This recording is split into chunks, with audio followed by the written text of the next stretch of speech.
So we're back, and this is, I guess, going to be a Joe talk. Joe's going to sort of teach me how to interview and help me do. Sure. And so, Joe, maybe you could just say a bit about what you were just telling me about your experience teaching this. Well, I still work as a civilian trainer for the Department of National Defense at the Public Affairs Learning Center in Gatineau, Quebec, where we have young and experienced officers who want to get promoted and eventually become information officers, PAOs as we call them, public affairs officers, and deal with the media, deal with the public on Canadian vessels, Canadian destroyers, Canadian Air Force bases, and also in military operations. We have an operation now in Romania. We had some in elsewhere in Europe, and we have a lot of exercises here in Canada as well. So they are what we call the sharp end. They deal with the media and they deal with the public. Oh, it's too noisy. Your CF-18 is making too much noise here at Trenton or in Bagotville. And so they have to deal with these people. So they have to learn about dealing with people, getting information, getting facts, and that's the point. We deal with facts, not rumors. And that's the most important thing about public affairs. You're dealing with facts. You're dealing with the party line. Even before you go to the front gate to do an interview or invite them for a coffee in the conference room at the base or on the submarine, the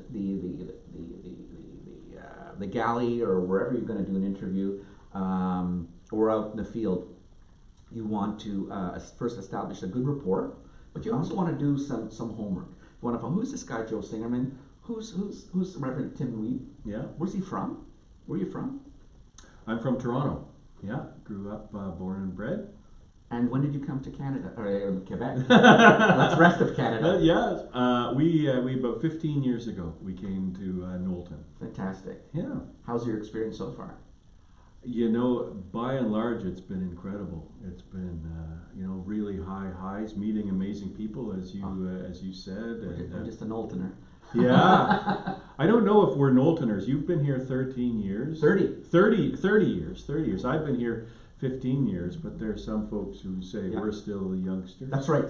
That's right. And I guess that's everywhere you go. Yeah. Tim, how does one become a minister, a reverend, a pastor, a Catholic priest? I mean, did you have this calling when you were a teenager or younger? Was your family religious? Religious, I guess, yes. We took church, and as many people did, sort of in the 60s and 70s. We went to church. As a matter of fact, the church that I went to was about an hour's drive away. We lived in northwest Toronto, and the church we went to was downtown Toronto. My uncle was the minister, so that was certainly part of my thinking. In terms of my own experience, it took a long time for me to sort of sort out whether I was going to be ordained or not. What did you study in university? Well, I went after high Divinity school. School first, or? Well, after high school, I didn't know what I wanted to do. Like most teenagers. Exactly, and teenagers need to know that. I mean, that's why you go to high school. Stressed. That's why you go to college. Yeah, they're really anxious these days because they're told they need to know what to do because they have to go to CEGEP and they've got to take the proper courses, and then I think there's so much stress on teenagers these days, and the reality for me was I didn't know what I wanted to do. I had a strange after high school. I had a strange thing happen. I was upstairs in our house, and there was a doorbell went, and the phone rang at the same time. So I quickly went downstairs. I answered the phone. It was a friend of my brother's. I said, "Hang on, there's someone at the door." So I went to the door, and there were a couple of Jehovah's Witnesses. So an hour and a half later, I went back to the kitchen, and I noticed the phone was off the hook.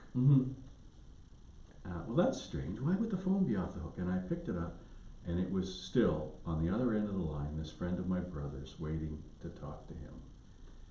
And so good man, Matthew Biswas, good man, and my brother wasn't even home. So, but after the hour and a half conversation, I sort of said to myself, pretty sure I don't believe what these guys believe, but I need to figure out what I believe.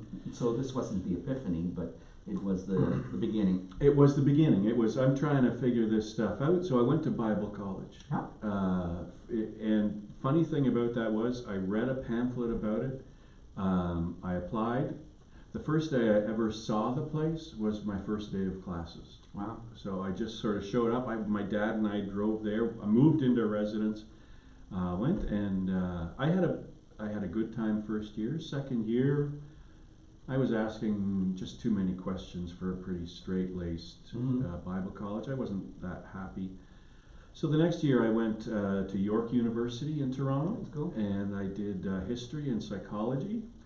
And going from a small Bible college to a big university, that was a bit of an adjustment. And I didn't end up going to very many of my classes, and I ended up with 2 B's and 2 C's, which is pretty good considering I didn't go to many classes, and I thought I don't have any respect for this institution if they give me 2 B's and 2 C's and I never show up. So I took a couple of years off, and in the midst of near the end of that time, my mother just asked, well, why don't you go to Wycliffe, which is one of the Anglican seminaries in Toronto, and it was sort of a bell going off. I needed an undergraduate degree, so part of the practical things about becoming an Anglican minister is you need a bachelor's degree. So I went to the University of Guelph and I studied English and a minor in philosophy, sort of a minor in philosophy. And then I went to Wycliffe College, but when I went to Wycliffe, I was thinking to myself, I'd never been an awfully good student, and becoming a minister means you take a Master of Divinity course, and part of that is spending 10 hours in a church every week. And I thought to myself, I'm not that great a student, and I don't know if I can do my studies and do 10 hours a week at a church. So I enrolled in the academic stream, and it was called the Master of Religion at the time.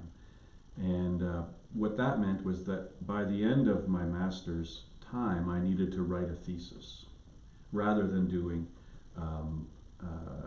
the pastoral work. And the design of the Master of Religion was that you do a PhD or a THD, a Doctor of Theology. So one thing happened and after another, and I loved the academics, and I did well, and I was actually accepted to do THD studies at the University of Toronto. I met my wife at Wycliffe. She was studying nutrition at Ryerson, and so at the seminary, they allowed students from other colleges, as long as you were doing full-time studies, they allowed them to live there. So we kind of lived together without living together. True confessions. True confessions, that's right. We're not talking about the 60s anymore. No, I guess that was the 90s, early 90s.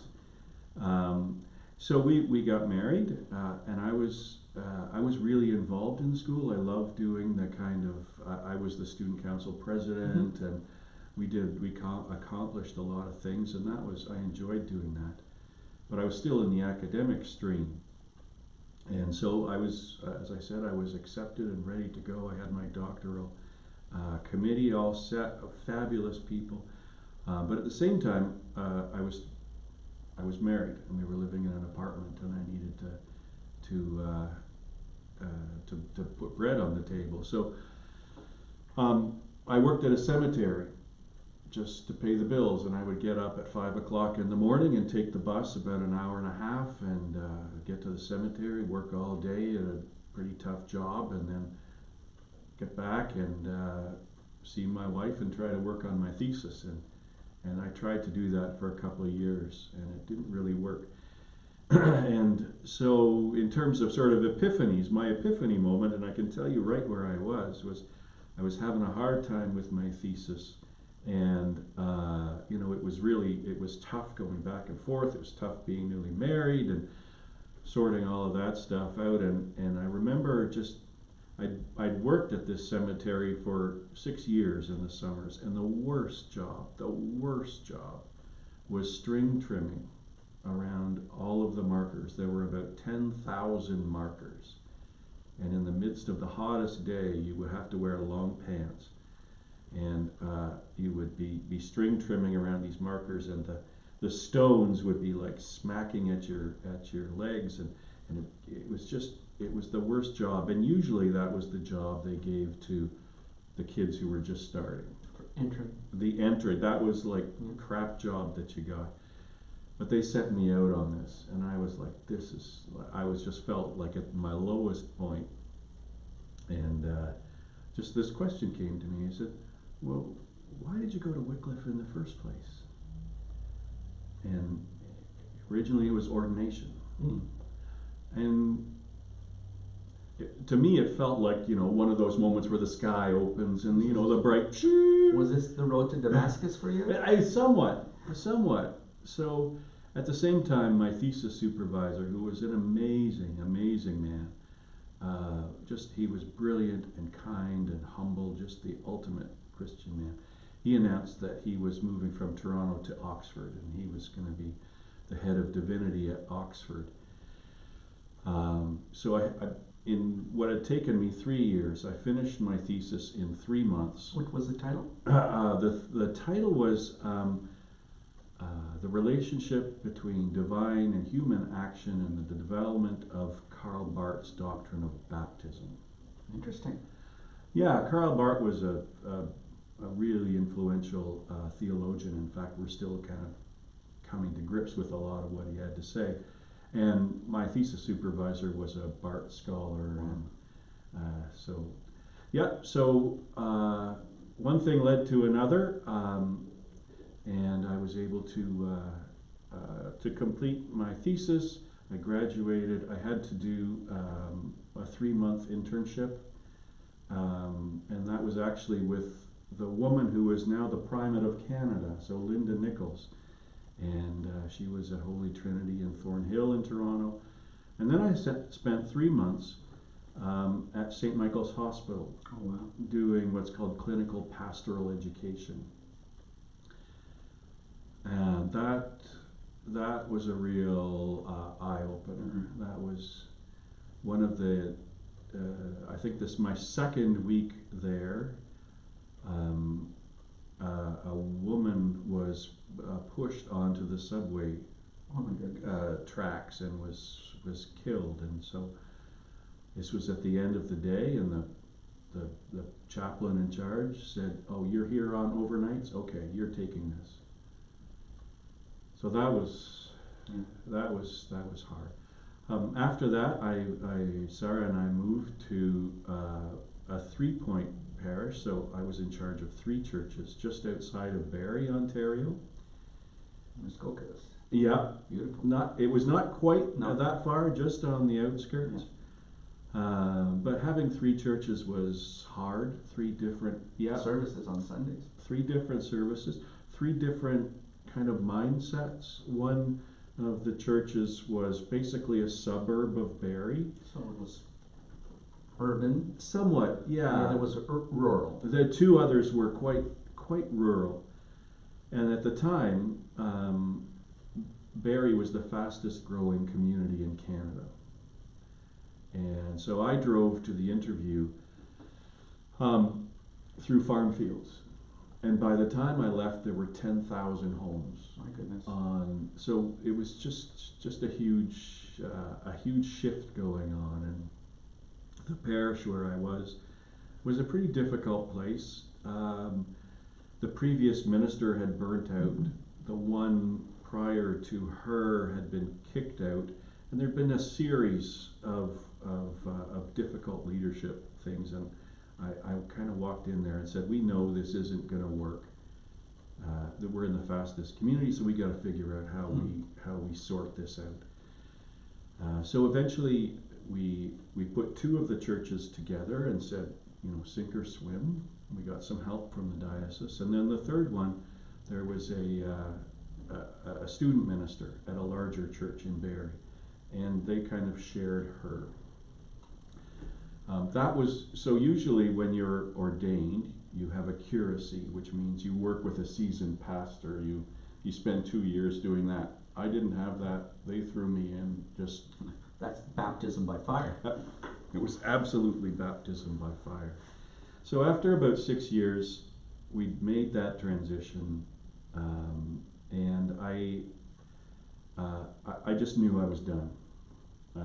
It was a really exhausting sort of thing that we went through.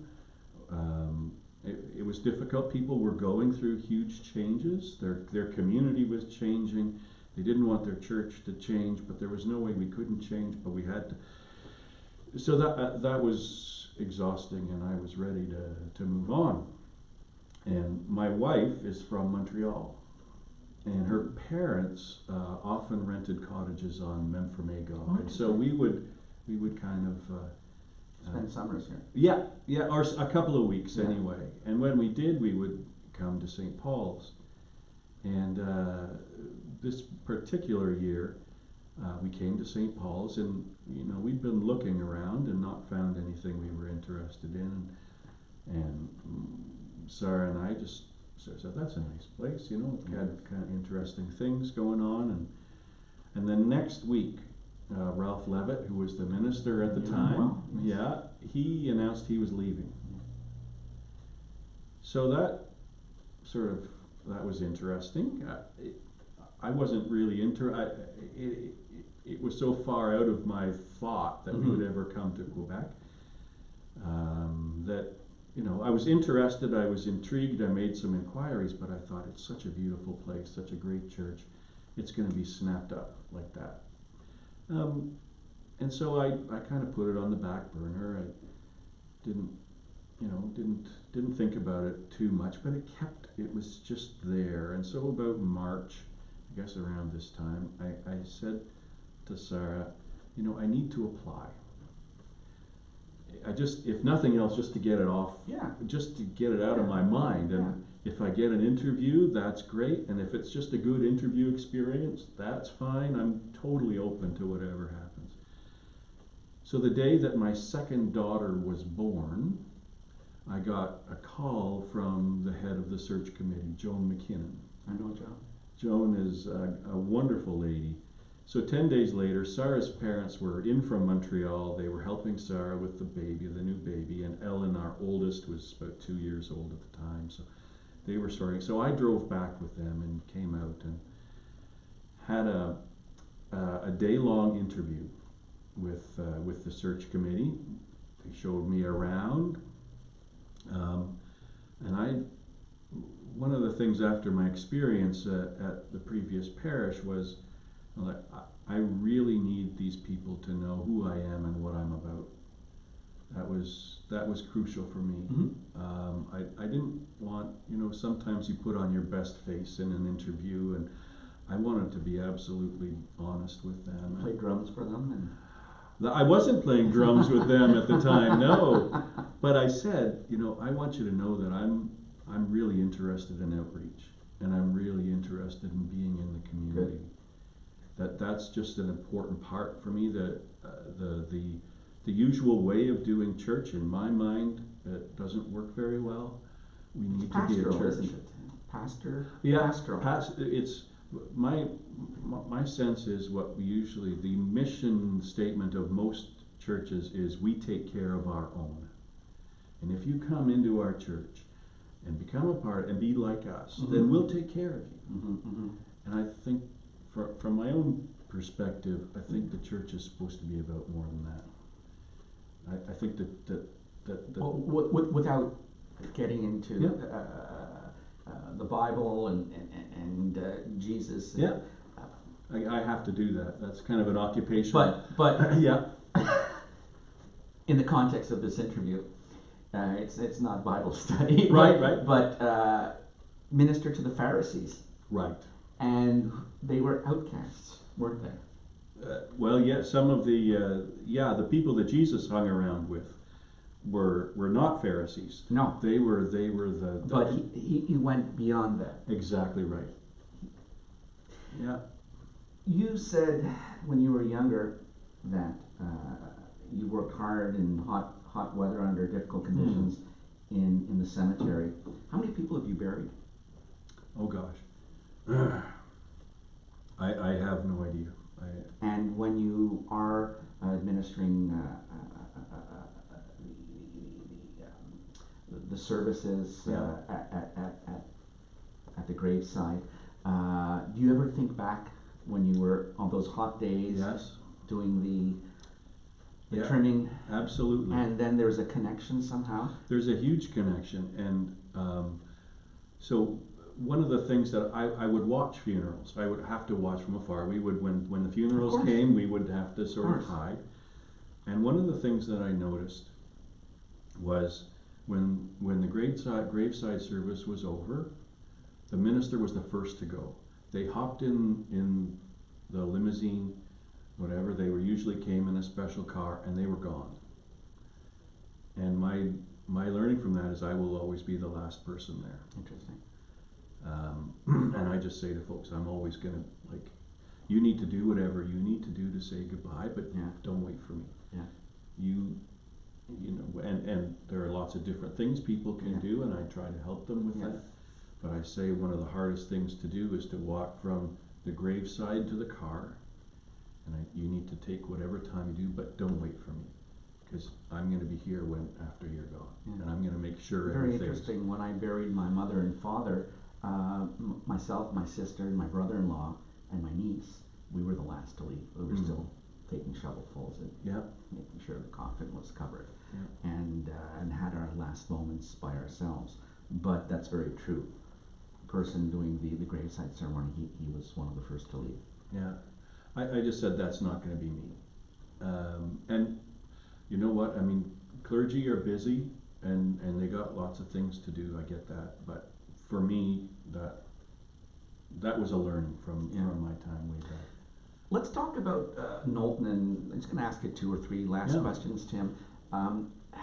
Here in Knowlton, I know some of the great work you do, especially with Knowlton Academy, the food program, and I know more than most people in the community about some of the things you do behind the scenes with some people who really need help, Yeah. who don't have $10 to buy a loaf of bread or butter or eggs for their kids, and don't know how to navigate the social services system.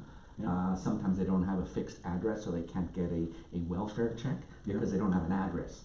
How much of that takes up your weekly time? Special cases. Special cases. Because Yeah. special cases don't happen 10 a.m. on Tuesday, and then I can go there at 3 o'clock on a Thursday. It doesn't happen that way. There's emergencies. Yeah, it really depends. It really depends. It's hard to know. The other thing that I think that you're talking about is that we work through conduits as well. We work through people in the community. And often it's they who come to us and say, this is an unusual situation. One of the things we should say is Knowlton is really well served. Mm-hmm. The volunteers that are here are fantastic. The food bank, we're actually here in the community center right now, and the food bank is downstairs. And so there are lots of people who do that, but you're right, there are lots of people who fall through the cracks, who for whatever reason don't know what to do. So we hear about things through conduits, through the school. A lot we hear through the school and through different people. So whenever those things come up, you're right, we respond. But I wouldn't say that there's often an immediate kind of thing. It's usually these situations happen over time, and as we hear about it, we respond. Tim, when I was 16, someone once told me, leave things better the way you find them. Mm. And when you decide to retire, like Reverend Levitt, down the road, what do you hope will be your legacy, your imprint here on the community, that the next pastor will take over from you. Hmm. What would you like to see that you haven't yet accomplished? Interesting. I guess one of the things that I find, and I think that you found in terms when you were doing the air shows, is that when you do something, 5 things open up. Mm-hmm. And so I guess rather than a particular imprint, what I would like to see is people continuing to have eyes to see, right? When I came, we were doing, St. Paul's was doing the breakfast program. And then after that, we saw the kids and we did something called Hip Hop and Hockey, which was a youth group for 8 to 12-year-olds. And that kind of came out of that. And then Messy Church didn't exist. Messy Church didn't exist. Yeah. No, it was kind of an early form of Messy Church, although it wasn't Messy Churches for sort of everybody. This was just for kids. And we involved Saint Edouard as well at that time. And then that's led to all kinds of inroads with the school, which is amazing. They come to us they asked to come to us to do the Christmas service every year, which is very nice. Pretty unusual Yes. in Quebec. Yeah. We're hoping to start Hip Hop and Hockey Yeah. again, because we did do Messy Church for a while, and Messy Church worked for a while, but again, it's from my point of view, we were largely preaching to the choir. Often it was just us, and for some reason, what we've found, and I've been here 15 years, is people are hesitant to come to church. They're hesitant to go to a church. I see it at funerals or even at weddings. People stay outside the church as long as they're they uncomfortable. can. They're uncomfortable, and so my hope is that church becomes a little easier, more comfortable place. That the hope is that we're welcoming. So let me finish on that last point. We're in the middle of a coronavirus. And I have a friend, he's a pastor at All Saints in Rome. It's been locked down. The Vatican, I don't know what the Easter service is going to be like, but it probably won't be in St. Peter's Square. So it's affecting all religions. It's affecting all sporting activities. Yeah. They want to have basketball games without fans. They want to have hockey games without fans. And what about church? I mean, this is broadcast, as we're doing now. You have the ability to broadcast into people's living rooms, into their offices Sunday mornings, if they're infirmed, if they're not feeling well. But will you eventually, you think, if this situation really gets worse, will you have to cancel Sunday services? Has there been a plan B formulated yet? Or is that done by the Archdiocese and that's largely done by the Archdiocese. We're asking questions now about when people come. For example, one of the things is some people come and receive communion, which is the bread and the wine, and some people have been dunking, and that is called intinction. And so that's kind of a no-no, because people have germs on their hands, and that potentially that goes in the wine. The Diocese of Toronto has said we will only administer the bread, because we believe that the bread and the wine are both the body of Christ contained within the bread itself. The Diocese of Montreal hasn't gone there yet, but that may be. In terms of canceling services, we're going to continue to broadcast. Good. That doesn't stop. And have you stocked up at St. Paul's? Have you stocked up on hand sanitizer? And are you prepared at the beginning of your sermon? I don't want to give anything away, folks, but Reverend Reeve might be telling you something at the beginning of the service before he begins. Sure. Yeah. So. We have stocked up. As a matter of fact, we had a parishioner who worked at Knowlton Packaging at LEK.